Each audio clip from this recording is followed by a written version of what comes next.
When I became conscious of the religious demography of India, I knew that there are a certain number of states in India, rest of which are Hindu majority. One is Muslim majority, which is Kashmir, and three are Christian majority.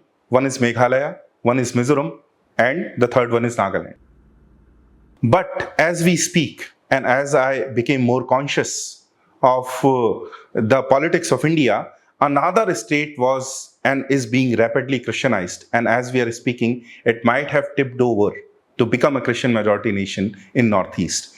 I'm talking about Arunachal Pradesh, which used to be called as NEFA, Northeast Frontier Agency, and now it is Arunachal Pradesh. The strange thing about the case of Arunachal Pradesh is that conversions were legally banned in Arunachal Pradesh to the point where missionaries were not even allowed to enter the state. And yet we see that starting from 1981, the conversions start. And in 1981, they are 0%. In 1991, they are also less than 5%. In 2011, their percentage reaches suddenly to 35%. And as the Christians, ministers of Arunachal Pradesh themselves are claiming, in 2003, the situation is that Arunachal is 55% Christian as we speak. So another state of India, fourth, has turned Christian majority. And now we have, out of 29, 5 states of India which are not Hindu majority.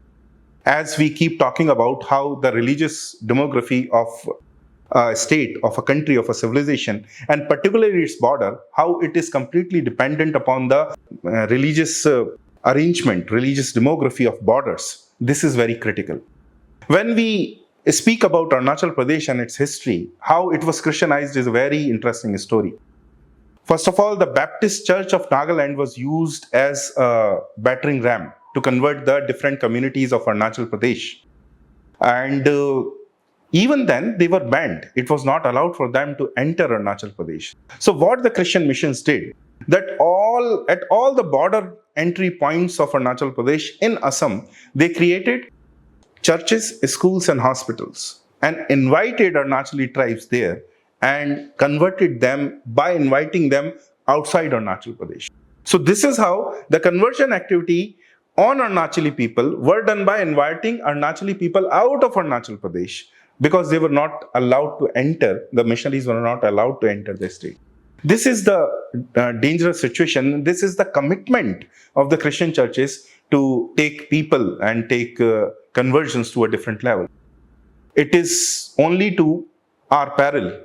It is only to our peril in future, to our own civilization, that we take this with apathy and we think that it's all okay, whether it is right or wrong, whether it is Christian or Hindu or indigenous religions. We have to be careful about what is the character of a certain place, whether it gels beautifully with the center of our civilization or it does not.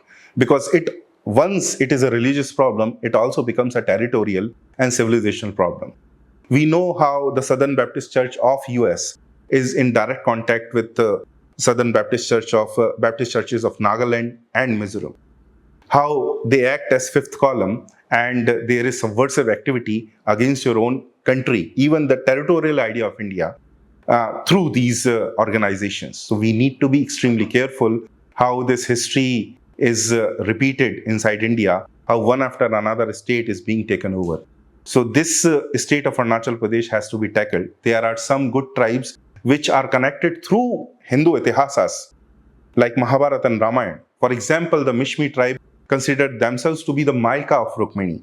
And that's why they are the ones who maintain the ecology of that place and at the same time are very deeply Hindu in their expression and religion. So we need to work on those tribes. The Apatanis are more than 50% still following their ancestral religions, as are many different tribes, including the Nishi and very other important tribes.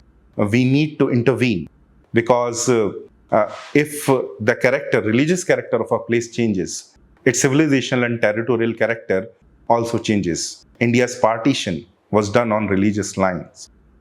We cannot forget that lesson that we were taught in 1947.